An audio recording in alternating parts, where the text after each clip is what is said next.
So today I'm going to be installing the dual battery setup in the 79 and showing you how simple it actually is, because a lot of people seem to think it's complicated electronics and all that, but it's actually really straightforward.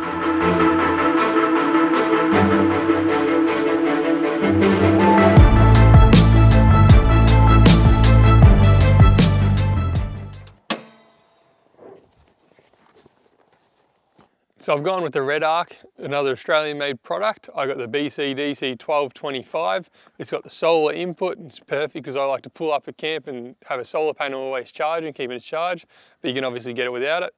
And this will do just a second battery up to 120 amp. So if you wanted to get 3 batteries, you'd have to get the next model up, but this is perfect for me. And I've also got a bracket to keep it all mounted nice and tidy.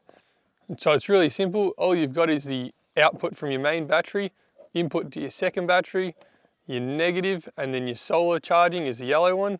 And then you've got a couple other wires here, depending on what alternator you have. You just got to plug the ignition in and that sort of stuff and what voltage you want it to go to. But for this setup, I don't have to use any of them. And you got on the front here, you just got the charging profile and just tells you what battery you're using, if you got solar coming in, and if you charge enough solar. So you want to have that where you can sort of just see it and just see what's going on. So that's why I'm going to just mount it up next to the battery facing upwards so I can see what's happening.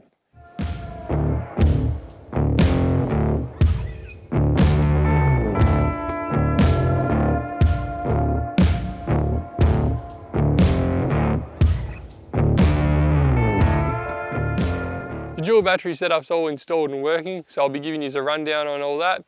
But we did lose some footage of the main wiring and install, but that's no big deal or anything because it's just wiring, pretty boring.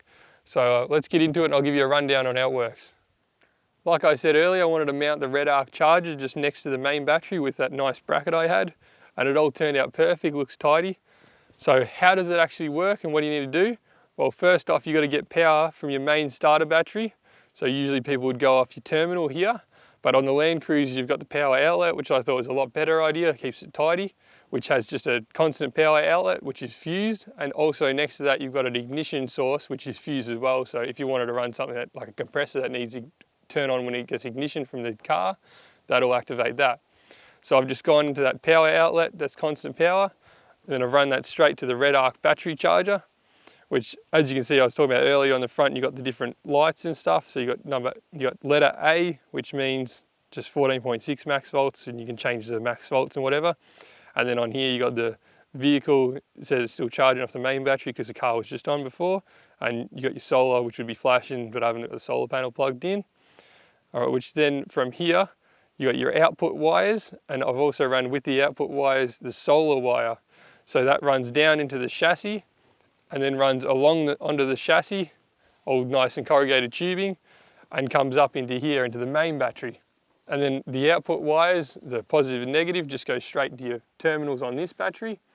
But the solar panel wire, I've just run up here, next to, these are obviously going to be mounted nicer. At the moment they're looking a bit dodgy, which my solar then runs straight from the Redarc charger along there and into this one, which I've just got the earthed it off the next one, which just earths off the battery because they're all common earth. So that's your solar input, which then I've just run the positive and negative for the battery up here, round here, and that just goes straight into this one. So this is the one you plug your fridge into.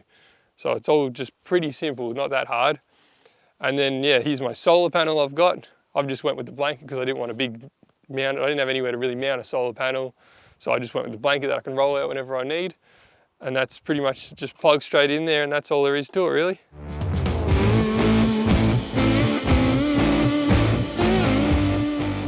So I've got a 100 amp hour deep cycle battery, which combined with the solar panel is just completely self-sufficient for my setup because I've got the CF40 Waco fridge, so it's only a small one, and that keeps itself running. No need to start the car or even worry about it. It just runs perfect.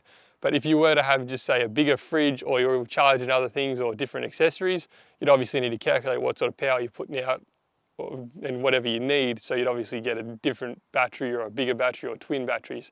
So this is just what works for me, but you obviously got to work out your own thing. So this is just a simple dual battery setup. Obviously you can get more fancy and get those battery managers and everything, but I didn't see the point in any of that. I just needed just power, and this works perfect for me. And I've also ran a battery line into my toolbox, so we'll go around and have a look at that. So pretty simple. All I've got is the line, positive, negative, running from the second battery on the other side, comes up in here, up to here, and I've just got this plugged into it, which is just a super cheap auto little setup thing. I don't think they actually sell them anymore, but I really like them because they're nice and compact and easy to do, which you just got your voltage on here, which you really want to have just so you can actually keep an eye on what's going on. That's all you need. Clock, which for some reason hasn't worked. I've got to see what's going on there. And then just a USB outlet. So you just plug your phone in, always charging, and then just a cigarette lighter output, which is perfect for your strip lights and everything. So that's all pretty simple, it runs everything easy. And then the line actually continues up onto here, down to here, because I'm going to put another plug on the back here for the fridge as well, because if I'm putting the bike on there, I want to be able to take the fridge out and put it on here so I can still run the fridge while I've got the bike on. Just good to have different options for your setup so you can move things around if you've got to put bigger things on that side when you're away, whatever. And it also good for if you want to have a second fridge as well, so I can plug two fridges in at once if I wanted to. Just good to know you got the options. That's a simple dual battery setup. No confusing electronics or complicated wiring, which makes it nice and reliable because less wires, less trouble. And this setup is perfect for just running your fridge, charging your phone and having some lights when you go camping. That's really all you need. And speaking of lights, if you don't want to hardwire any lights or anything, do anything complicated, you just get one of these LED strips, just sort of a 12-volt strip that plugs in your cigarette lighter. It's also got a rail so it can slide into your awning, so it's just perfect, nice and easy to use. And that's all you should need. So thanks for watching. Also keep an eye out, we've got t-shirts coming in about a month or so, so stay tuned for them.